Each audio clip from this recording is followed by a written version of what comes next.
Mari teman-teman, sebelum kita belajar, kita berdoa terlebih dahulu. Berdoa, mulai.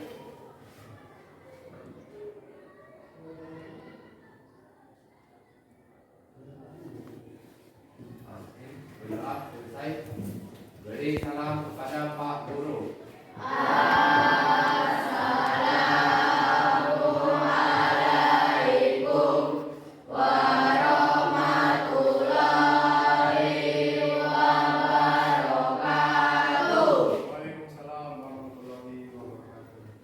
Bagaimana kabarnya semuanya? Baik, Pak. Baik ya. Yang piket hari ini siapa? Yang piket hari ini, ayo. Pinjam yuk. Yang piket. Hari ini hari Kamis. Oke, tadi dari saku ya. Tadi ya. Oke. Jadi Mbak sakit ya kemarin ya? Sudah sembuh? Ya. Jaga kesehatan ya untuk kita semua ya.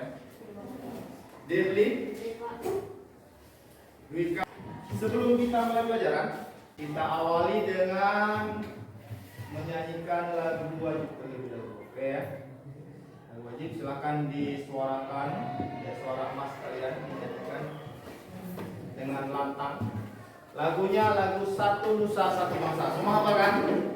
Ya, ini masih terkait dengan materi kita hari ini.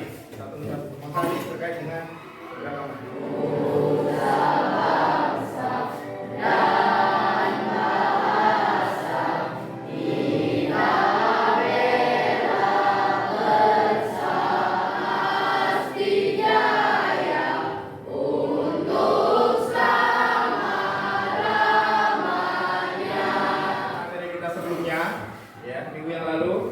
Masih ingat belajar tentang apa? Iya, keberagaman suku. Ada yang masih ingat tidak apa itu suku?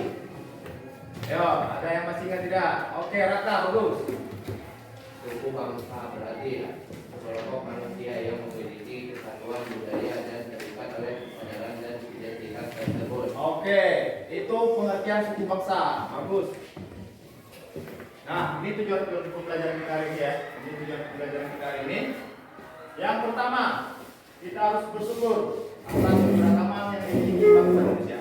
Yang kedua, memiliki sikap tidak cemas berdasarkan suku, agama, dan ras.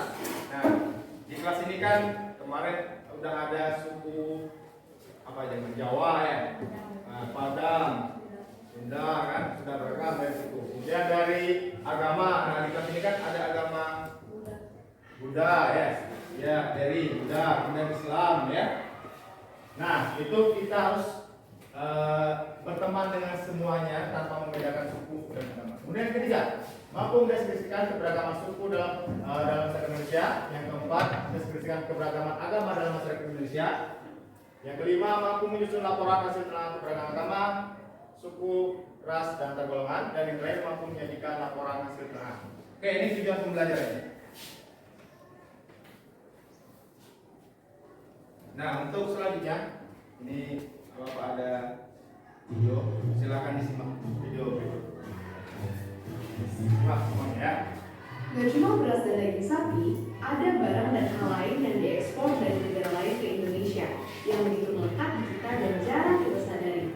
Dan itu adalah agama kita. Sebagian kepercayaan yang kita anut ini masuk secara berkala di tentang sejarah Indonesia. Agama Hindu dan Buddha dibawa sama orang India. Agama Islam disebarkan oleh orang Gujarat dan Persia. Agama Kristen Protestan dan Katolik menyusul bareng orang Portugis dan Belanda.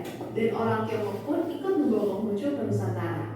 Tapi kalau dipikir, di sejarah panjang Indonesia pasti ada aja agama lain yang datang maupun tumbuh sendiri. Lalu, kemana perginya agama-agama itu? Kenapa agama resmi di Indonesia cuma ada 6? Singkatnya, ide tentang 6 agama resmi di Indonesia ini dulu datang waktu zaman Bung Karno. Alasannya karena ke-6 agama inilah yang jumlah penganutnya bisa dibilang paling besar di negara kita. Padahal sebenarnya sejak dulu kepercayaan itu macam-macam sampai akhirnya sekarang. Oke, itu tadi agama ya, video tentang keberagaman agama. Coba ada yang bisa mengambil pelajaran dari video tadi? Ada yang bisa? Apa yang kalian dapatkan dari video yang barusan saya sampaikan, Bapak tampilkan? Ayo, siapa? Kakak mungkin? Kita harus menoleransi antar agama. Oke, kita harus bertoleransi antar perbedaan agama. Siapa lagi? Messi? Tadi ada berapa agama? Ada 6 agama yang diakui di Indonesia. Iya, ada 6 agama yang diakui di Indonesia. Agak paham semuanya. Ini adalah gambar lenteng. Agama apa? Ya, Idul Adha. Ini sengaja Bapak pilih nih untuk agama Islam Idul Adha karena bertepatan momennya dengan kita. Sebentar lagi akan merayakan Idul Adha ini bagi kelompok. Nanti silakan kalian bentuk kelompoknya. Apa namanya? Mejanya boleh dirapatkan ya. Yang penting dengan kondusif ya. Jangan terlalu ribut untuk menggeser meja dan sebagainya. Kemudian setelah kalian membentuk kelompok, akan Bapak bagikan lembar kerja ini ya. Setelah itu kalian baca. Silakan nanti kalian baca petunjuknya apa saja yang harus dilakukan ya. Setelah kalian baca petunjuknya,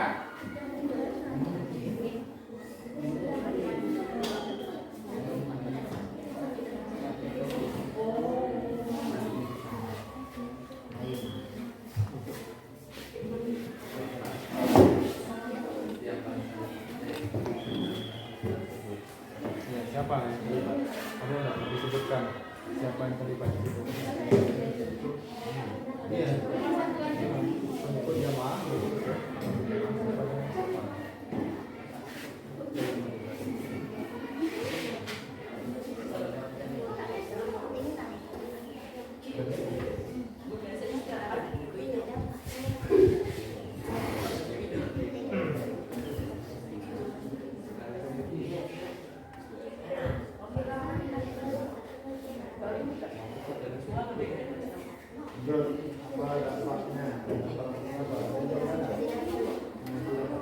Assalamualaikum warahmatullahi wabarakatuh.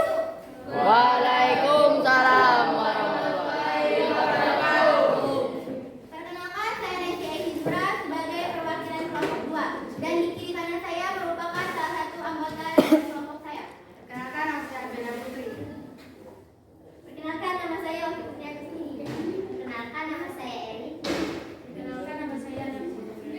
Kami akan membacakan hasil dari identifikasi pada masalah yang terjadi di Panti Poso. Pertanyaan pertama, permasalahan apa yang terjadi? Jawaban, permasalahan antara dua agama yang sedang berkonflik karena masalah agama. Yang kedua, kapan kasus tersebut terjadi?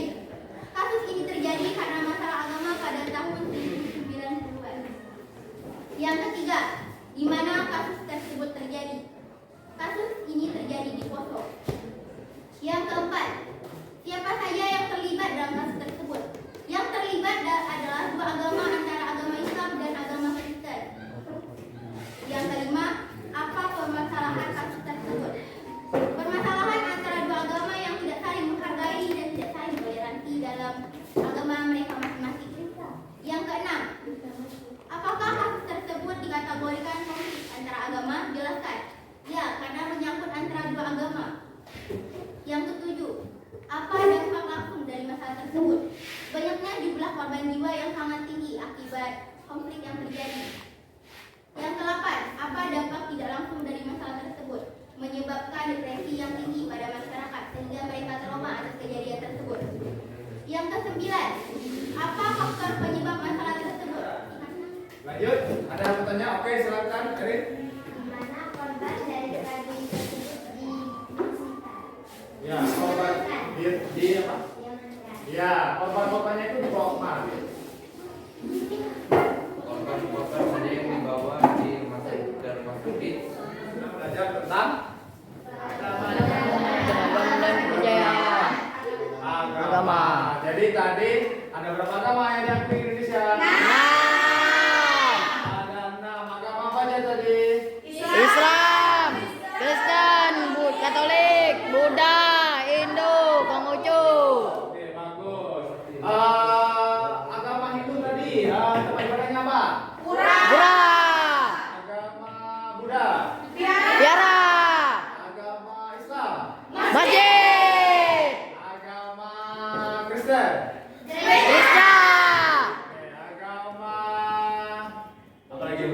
Mengujung. Mengujung. Lengkeng.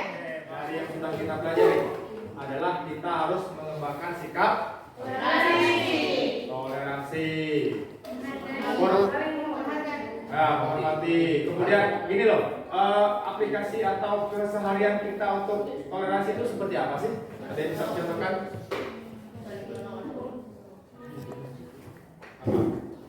Bentuk toleransi kalian terhadap yang beda agama itu dalam kehidupan kalian di kelas, di rumah itu seperti apa sih?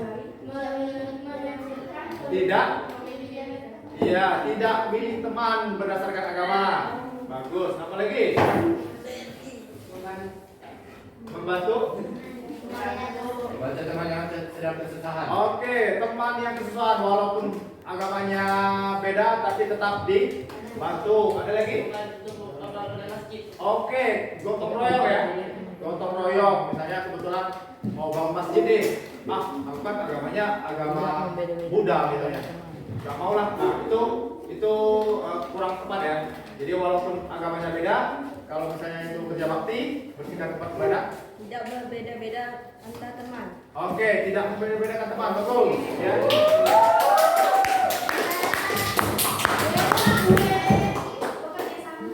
Apa lagi? Kerjasama ya. Seperti misalnya kalau di kelas kerjasamanya gimana?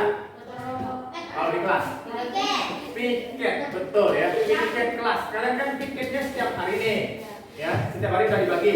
Nah, ketika kalian itu beda agama, tetap bekerja sama. Walaupun dalam berbeda agama tetap bekerja sama.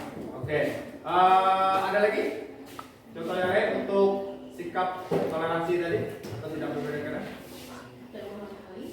Saling menghargai. Nah, bentuk saling menghargai satu lagi ya. Bentuk saling menghargai adalah kita itu mempersilahkan, ya kan? Iya, mempersilahkan agama lain yang mau beribadah. Misalnya dari kan kita misalnya ada sholat zuhur bersama jamaah di sekolah. Dari sama Dadi nanti ngobrol kan? Dadi itu udah waktunya sholat, silakan untuk sholat. Nah seperti itu, ya. Itu adalah bentuk toleransi ya, iya toleransi. Itu saja ya yang Bapak sampaikan hari ini. Sampai di sini sekali lagi ada yang mau ditanyakan? Tidak ya? Tidak ya? Sudah jelas semua ya? Jelas, oke.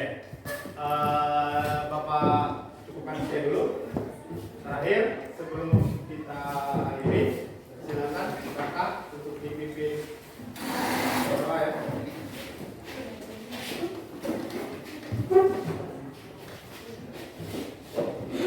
Oke, semuanya siap ya? Rekan-rekan. Mari teman-teman kita tutupi pelajaran ini dengan membaca doa. Berdoa mulai.